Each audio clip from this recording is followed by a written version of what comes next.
Hello everyone. So I will be hosting this event, and I'm very delightful for this. I'm Iris, the marketing manager of TechFlow. We are the loan partner with Pyth and Wormhole, and a lot of great friends here. And I'll be very grateful for your friendship, and also very thankful for allowing me to host this event. But I know none of you guys come for me, so I'll introduce everyone here. So this is Yao. She's the growth manager of Solana, and then Xing. She's also in charge of Sui, and then Justin Wu. He's also the manager of Injective. Then Samo. So Samo is here representing Polygon, and Nija. He's for Bella Chain, and of course Tina for the Monad ecosystem. Let's get the table to all our guests, and please excuse me. This is my first time hosting.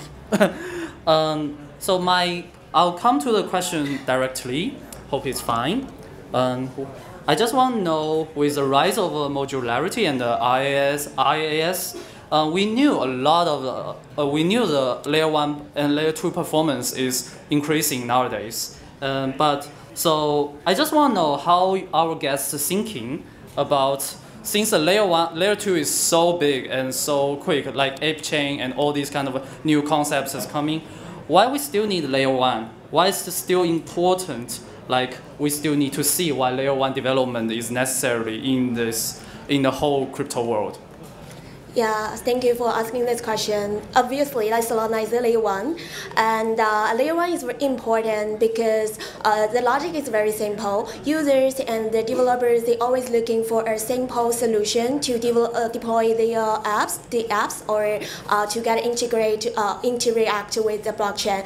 And layer 1 obviously offers the simplest and most user-friendly experience for the developers and also users. It also offers a low latency, and also like a strong layer 1 is very essential because everything on top of it, like layer 2, as you mentioned, is based on layer 1.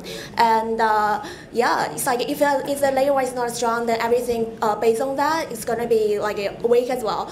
And we also believe it's still at the very stage of this space, and it's very important if you are developing a layer 1 from the ground up. Yeah. Yeah, thanks Yao for taking this question.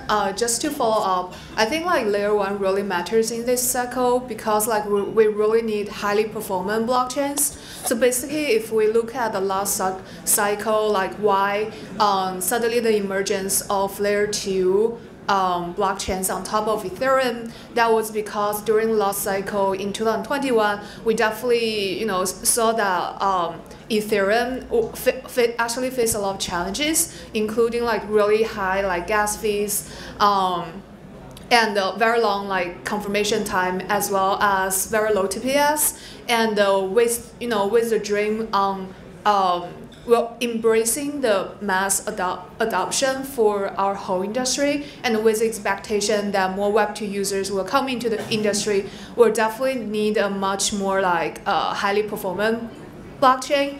And I think that kind of give rise to a lot of layer 2 blockchains from the last cycle, as well as non-EVM blockchains, aka Solana from 2021, and move-based blockchains like Sui from this cycle. Because I think as more users come into this space, and as we are hoping for the real mass adoption use cases for blockchains, we'll definitely need a highly performant blockchain and a highly performant L1. Yeah. From Injective's perspective, it's fairly easy. I'll break it down to two parts. First is from the developer's perspective, and then the user's perspective. From a developer's perspective, in L1's benefits, it's very obvious and clear to see. You don't have to cater to what the layer 1 itself has to offer. You can build your own architecture. From our perspective, we built proof of stake using Tendermint and Cosmos. Hopefully everyone knows that. It allowed us to really chase after that app chain and the architecture that's necessary to push that quote-unquote narrative, so that from a developer perspective, you get to learn one basic language, one basic SDK, deploy that, and take it from there on. You don't have to really worry about anything from EVM perspective. You don't have to worry about gas fees and whatnot. From a user's perspective, it's fairly easy. It's the fact that you only have to purchase one type of gas tokens, low gas fees, low block speeds. Everything that comes from execution to adoption comes fairly easy when interacting with an L1. There's no complications from an L2 where you have to worry about the layer 1 and its latencies and whatnot, like the both of them just mentioned. I think the pros, it's already pretty well documented, so I'm going to pass on. Yeah. So in the perspective of Polygon, I think we have been trying to scale the Ethereum ecosystem for a very, very long time. And we have been developing a POS sidechain, and then now we're pivoting into L2, which is developing a CDK, which is Chain Developers Kit.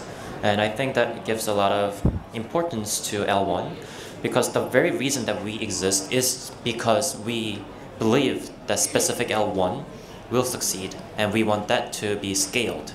So just because we believe Ethereum is successful, and it's going to be successful, and we have legitimacy in that specific L1, and probably other alternative L1 will also believe their L1 will be successful and important. And that gives the very reason why L1 is still always going to be important, no matter how many L2 will be there, because L2 is existing because of L1 in our perspective.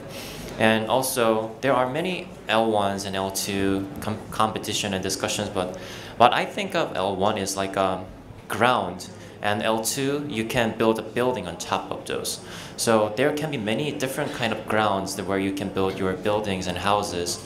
But like, I think Ethereum has been a very important and expensive ground where many buildings and stuff can be built on. And now there are so many other promising, very good grounds where other specific purpose buildings can be built upon of.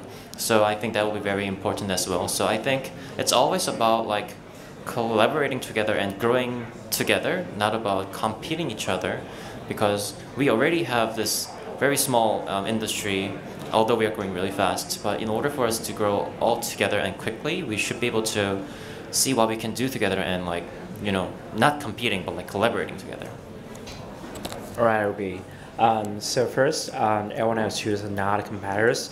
L2s can be built on top of the L1s to help them scale, to help them like build some majority apps, app chains, etc. And why we still need L1s? My answer is liquidity. So for most of like new chains, we in the last cycles we have seen a ton of L1s, L1 is L2 that does not have any liquidity, right? So we never seen the chain that align the liquidity between validators, developers, and users, and we never seen a chain that can give all these like block rewards, like block revenues, like apps, like all the dApps revenues. From validator to developer to users. So that is what we are building at Berachain. So to take it simple, that traditional L1s are like users contributing fees to dApps and these dApps to validators. But Berachain, that all these revenues are back to users, back to the liquid providers, and you never seen like the governance token can only be earned by pool liquidity, and that is, I think, it's like when we are live on mainnet, using a ton of liquidity and a ton of new primitives. I loved everyone's answer. I would argue that the main reason we're all here today is because we care to some degree about decentralization. Maybe we also care equally about meme coins, but decentralization is kind of the thing that brings us all together. Fundamentally, the way that L2s are implemented today, unfortunately, are not as decentralized as they want to be, and if you're not, then you can't be fully censorship resistant.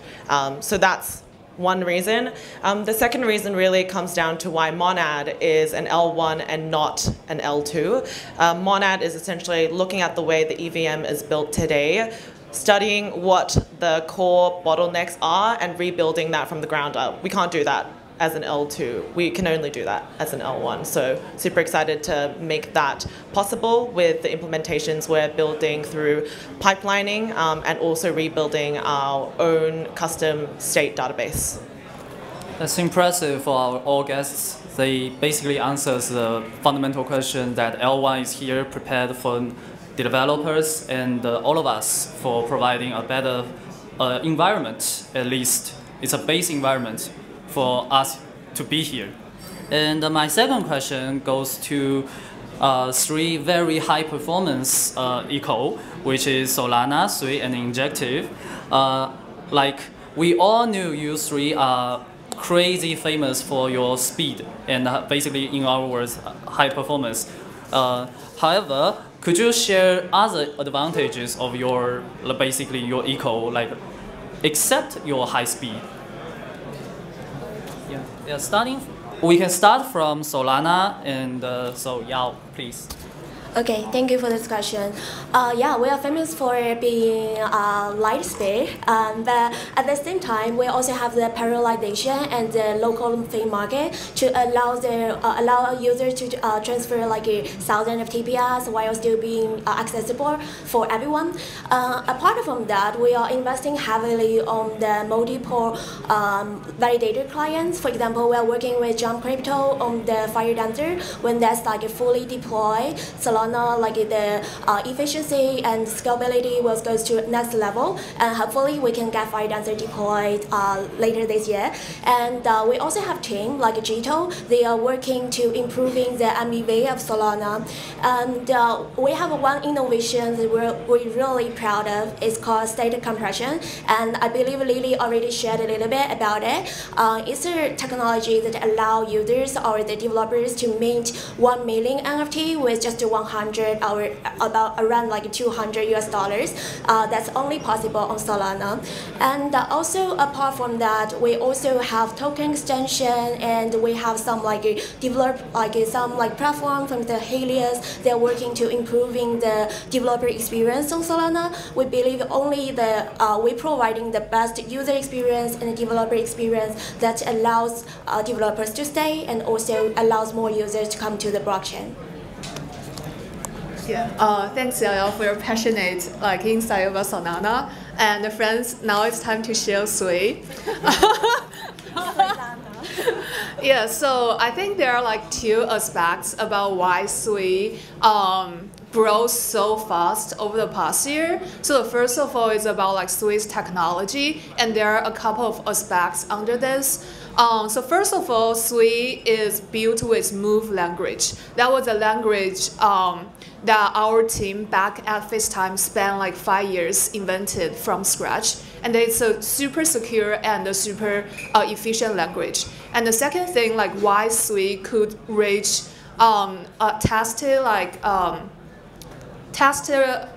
record TPS was about 297,000, and last year during the inscription hype, Sui's TPS reached 6,000, and there was zero downtime. And how could we achieve that? Because we had the parallel transaction. So basically, validators can execute transactions that are not correlated with each other. So basically, for transactions that don't have any causality, they can be executed at the same time, and that contribute to our really high TPS. And last year in real life, challenge inscription has already demonstrated Sui's super solid technology. And the last thing that falls under the technology part is since last year, over the past year after Sui got launched on the mainnet, our labs has been spending a lot of time inventing new features to the blockchain. And one of the most well-known features is called ZK logging, which allows Web2 users to log into any DApp built on top of Sui with Web2 credentials. And I think all this efforts and and the innovations that went into Sui blockchain in general can definitely speak to the the commitment we have in terms of continuously developing our technology. And the second part about Sui is Sui really cares about ecosystem. Cause I remember like very, clearly last year when I was in Hong Kong last year, we were hosting our builder house before the mainland. And after 1 year, like now I come back, everyone asks me, oh, like how did Sui grow, like your TVL from 30 million to 600 million over 1 year? And how did you have 20 active DeFi projects contributing to your TVL while you still have like over 40 plus projects building in the gaming sector? And my answer has always been, like Sui really cares about builders, and we provide end-to-end solutions to our ecosystem builders. Like last year when a lot of L1 were kind of conservative providing grants, we give out 4.72 million US dollar grants to over 80 projects to support them through the bear market.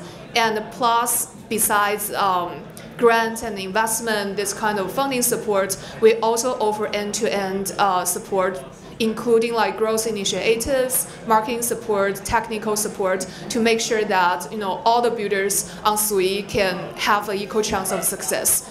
And just like to summarize, I think like the main reasons that contribute to Sui's rapid growth over the last year basically include like super high commitment into continuously developing our technology, as well as our commitment to help our builders achieve the success within our ecosystem. And now I'll pass it to Injective. From Injective's perspective, we look at the advantages of being pre-launch and post-launch.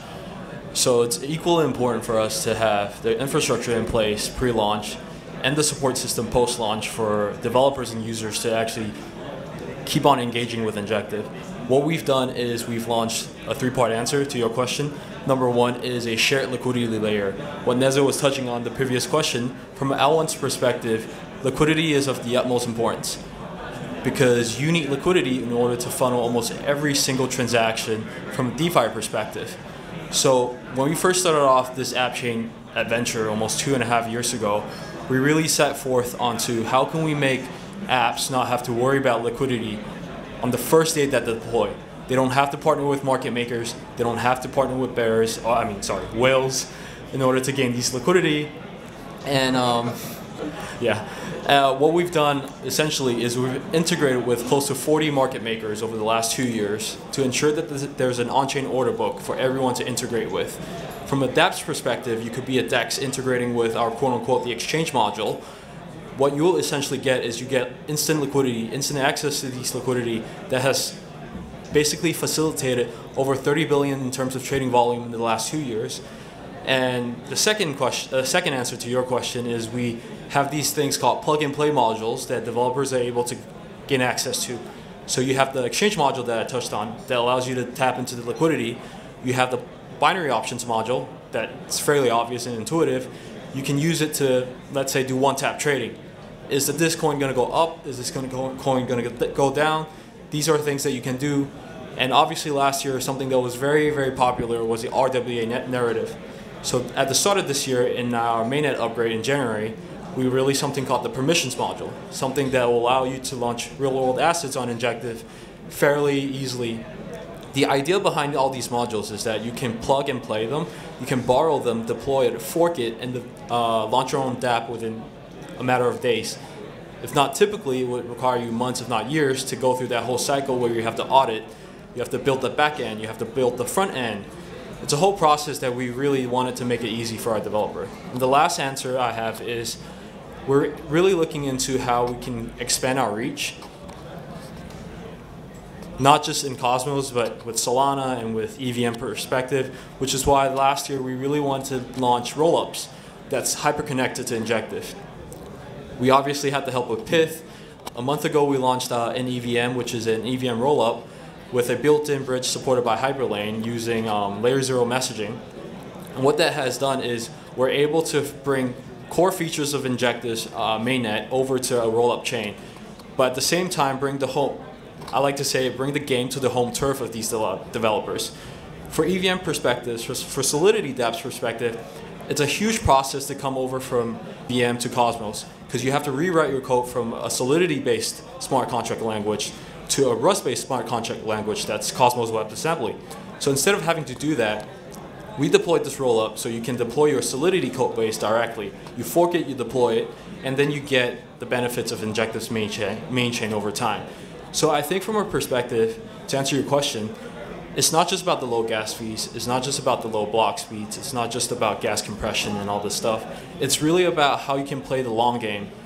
How do you have an infrastructure built in within your ecosystem to ensure that time in, time out, from year on year, every user, every dApp, don't have to worry about the key infrastructure, the key pieces that really gears the whole ecosystem. That's impressive. It's very impressive from all three guests and from all three guests' answers.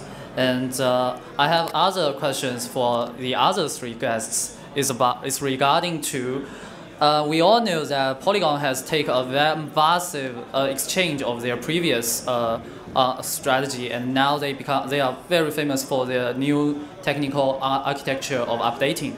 While we also knew that Monad is very famous for their parallel EVM of the new onboarding, and of course the Bera chain is extremely cool. I'm sorry because you guys have a very long sentence. It's like obviously the Bera chain it's just as long as their market attention that basically everyone here want to know more about Bera chain, and this is my question. So. Why is that? Like your innovation, please elaborate us about your innovation in regarding to your architecture, your EVM parallel onboarding, and your market structure. Yeah. Okay, starting from Polygon, about like 2 years ago or 2 to 3 years ago, we decided to establish a company called Polygon Studios where we can scale what Polygon Foundation was doing. And that's when all the Web 2 based talents came in, and the company grew into 500 people. And it was a really big company. And then what we were like focusing on was onboarding those Web 2 companies. So that's why we were working with Nike, Starbucks, Reddit, and all the important partners in the Web 2 scene. We believe that those kind of Web 2 companies will be able to bring all the Web 2 users onto Web 3. But we have been working with them 2 to 3 years, but like we kind of discovered that their initiative not necessarily help on-chain activity in terms of the Polygon network and Ethereum network. So while we'll keep the relationship with them, we kind of decided to change our narrative and strategy into more Web3 native way. So that's why we announced Polygon 2.0 last year, and we are focusing on deploying Chain Developers Kit, which is basically an SDK where you can build your own L2s like OP Stack or Arbitrum. So now what we are focusing on is we are not doing BD one company by one company, but we are BDing to work closely with the ecosystem partners who can actually build their own ecosystem. So for example, for gaming sector, we have Immutable X, who are using our CDK and adding into aggregation layer, so that we are sharing our BD pipeline in terms of the game to Immutable X, so that they can focus on gaming publishing and user acquisition for the gaming projects. And also, for example, we have A-Star, who are based in Japanese market, and they are also using Polygon CDK and ZKVM to build their own L2, and they are just utilizing our technology to develop their own ecosystem. So just like this, we also have OKX X layer building on top of CDK. So they will be utilizing our technology to develop their own ecosystem. So this is our new strategy where we can focus on the technology itself so that our ecosystem partner can actually focus on what they're good at and what they can be more prosper. So yeah, that's what we. All right. Do you know Ooga Booga? Yes. Yeah. All right. So bullish. Right. Okay. So we already say Ooga Booga in our ecosystem. We don't say GM, we say BM. We don't say DAX, we say BAX. We don't say LAN, we say band, etc. So in terms, I think in terms of architecture layer, Berachain is a high performance EVM compatible layer 1 is high modularity, which means you can, and we have a framework called Pillars, and the Pillars is been used by several chains, for example, Argus, Taipei Chain, and some new primitives like use this framework to build their EVM layer 1. So this is an architecture layer, and I think you don't want to hear about architecture layer. You only want to hear like the tokenomics, right? You only want to know like pro liquidity. So let's get into pro liquidity. So pro liquidity is that it aligns the values, the decentralization, the apps and the users. So what it means that we have a governance token which is called BGT, but state turn BGT cannot be traded. So you cannot transfer it. It's like a soulbound token, and it can be only used and can be only be earned by providing liquidity. So you provide liquidity to the chain, you got the reward, and once you get the governance token, you're going to like have the revenue from DEX, from perps, from stablecoin. Yeah, we have our own stablecoin, and then. You also get the reward from the block capture, for example, the gas token. You get the gas fees, and also you get the bribe fees, kind of total reward. So what we're building is to align rewards, align incentives, align other fees to users, to developers. So that is what we are building to get some new primitives, and I think it differs from most of the chains here. Because we started from only like from the NFT collection, right? And it turns from the I remember it's like 0.069 ETH, and it's a rebasing NFT collection, and it has like 3 to 6 carry now, and sorry, I think it's over 300 ETH. You have the first one, so. I would say we're a culture chain. We're a culture chain. Cute bears, right? Culture chain and DJ chain. Most of the developers, and teams, they're pretty much DJs, and some of them built in DeFi 1.0, DeFi 2.0, and they're building some new primitives right now. Especially their tokenomic. So I'll say. You get here, you get liquidity, you get the rewards, you get the culture, you got the memes, right? Yeah, great. Who here has heard of parallel EVM? Okay, so it's a term that everyone talks about. I know it's very hot right now. Monad was the first team to introduce parallel EVM 2 years ago. But actually our solution is very different to the other parallel EVMs out there, because the parallel EVM part is only one part of the solution. The team looked at everything that was a bottleneck, right, like consensus, execution, but actually one of the biggest blocks were how databases are designed. So I like to explain it in like how I would explain it to my nephew. You know those toys where it's like a wooden block and it's like a circle, and you need to put a circle through a circle? Yeah. So I would say that right now, if you look at how Ethereum's database is designed in Merkle Patricia tree design, that's how it's designed, but that's not how it's implemented. That's like putting a square and like trying to put it into a circle, and it takes a really long time. So what Monad is doing is we are designing and implementing in the same way. So it's like a circle designed for a circle. So that's how I like to explain Monad to my nephew, and that's one of the key differentiators for us. And the others in the space that also are trying to achieve parallel EVM. Yeah. So actually, I supposed to have further 3 questions, but I will short them to 1 due to the time difference. And I'm pretty sure the original question is about what you see as your opportunities and your challenges in the next 2 years, and what's your massive adoption strategy, basically how you attract people. But I'm pretty sure with what we heard already from our 6 very wise guests, and of course they're very smart companies they're working on. Regarding to this kind of a strategy question, And we don't need to worry for that. They definitely can find out a solution, or they already have solutions. So I'll go just directly to the final question, which is, as we already mentioned, we knew layer 1 is very important, and we also knew that layer 2 has been adopting loads of variety strategies for providing a better support for layer 1.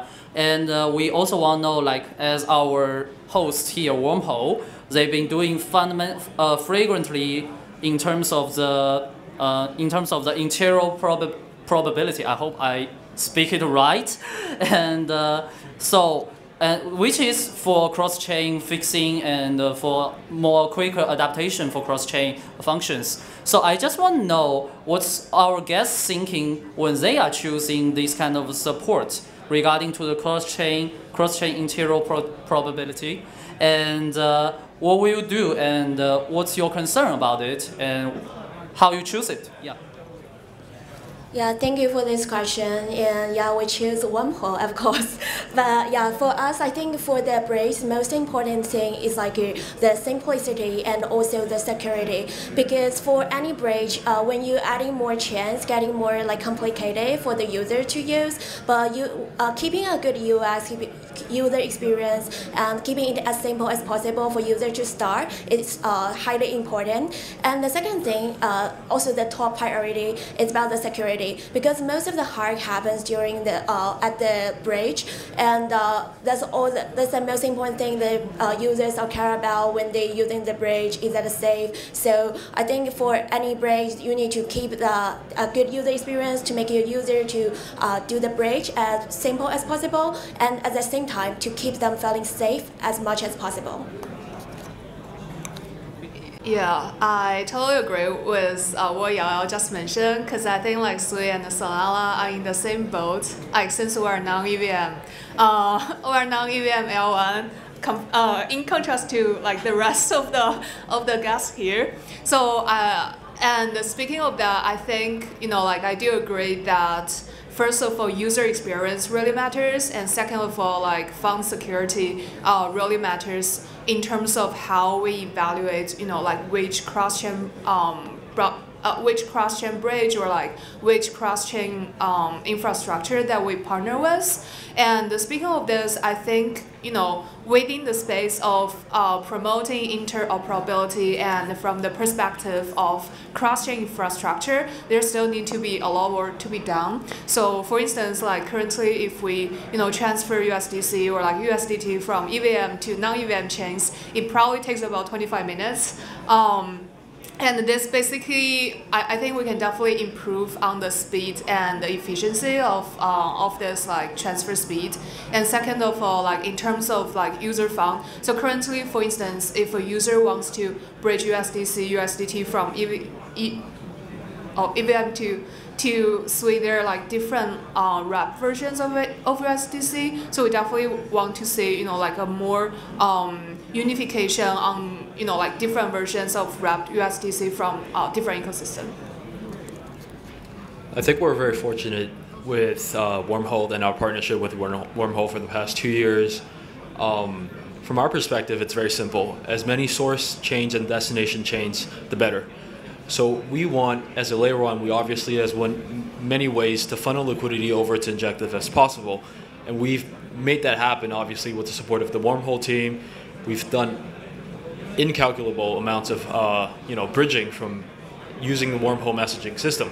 And from Injective's perspective, we want to make sure, piggybacking off what the two guests have said, the user experience very easy for people to adopt. So instead of having to go to dedicated bridges on dedicated websites to bridge over to Injective, we have created a landing page many years ago to make sure that whether or not you're bridging from Solana, from Sui, from Polygon, or eventually from Berachain, you can go to that one website itself, and you don't have to choose which bridge you're using. We'll automatically detect on the back end which chain is the cheapest for you and which chain is the fastest for you, and then you can all you have to do is toggle 2 or 3 buttons and have your assets bridge over.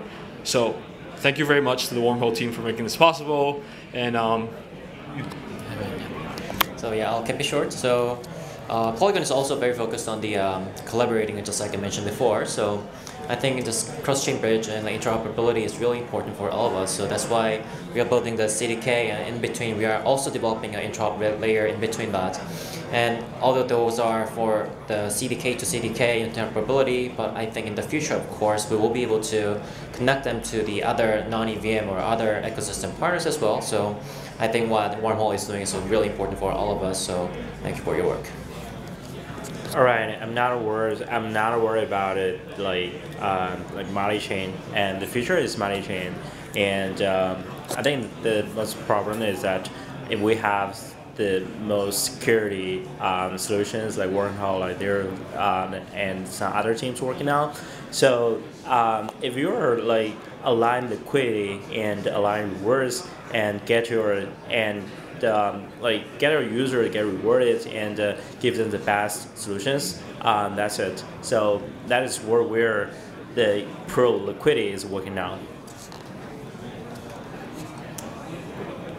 One sentence, we are fully EVM bytecode compatible. I think that's one of the best ways we can make it more adaptable for developers to build on mainnet, and of course, close partners with Wormhole. So thank you very much. Yeah. So let's give it a clap to all our guests, please. Yay. Yeah.